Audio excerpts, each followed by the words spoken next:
When you create stairs, Revit also creates a railing automatically. Railings that are created automatically with the stairs are considered hosted railings, and the ones that you create for guardrails would be basically freestanding.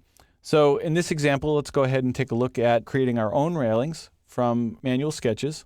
I'm in a file called railings, and it's a version of our office building project that we've been looking at. And I have a stair over here with its associated railings. And what I would like to do in this first example is I want to take this existing railing and I want to edit its sketch. And I want to do that so that I can add a little railing extension on the end to accommodate code requirements. So I'm going to go ahead and click on the edit path, and that will take me into the sketch for this railing. And then I'm going to go to the toolbox here and click the draw tool, and we'll pick line. And I'm going to start right at this endpoint.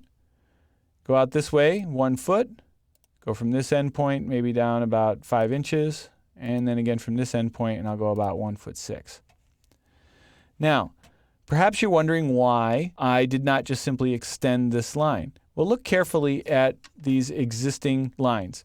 This is a sketch line, that's a separate sketch line, that's a separate sketch line.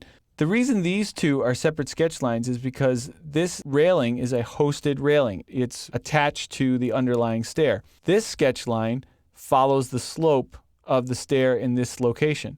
This sketch line stays flat, as does this one and this one, to stay with that landing, and then this guy is sloping as well. So what I want to do is actually make sure that my little extensions here stay flat and don't try and follow any kind of a slope. And we can do that. We can override the default behavior just to make sure by selecting on them. And over here on the options bar, I can just force it to flat. Now you may or may not need to do this. Revit might recognize that there's no host there and simply go flat, but it doesn't hurt to just go ahead and force them to flat just to be sure. So let's go ahead and finish. And you can see there in plan that it has added this extension on my railing, but it might be a little nicer to take a look at this in 3D. So let's go ahead and open up the 3D view. And then I'll just zoom in on this area right here. And you can see what that's done. Now this particular railing has a guardrail integral with it, a handrail and a guardrail. So you can see that both items are turning the corner as we wrap around. So that's a pretty simple example. Let's look at creating a totally new railing from a sketch. So along this floor here, we don't have any kind of a guardrail at all, and that's sort of a hazard. So let's go ahead and take care of that problem. We'll go up here to level 2, and we'll zoom out a little bit.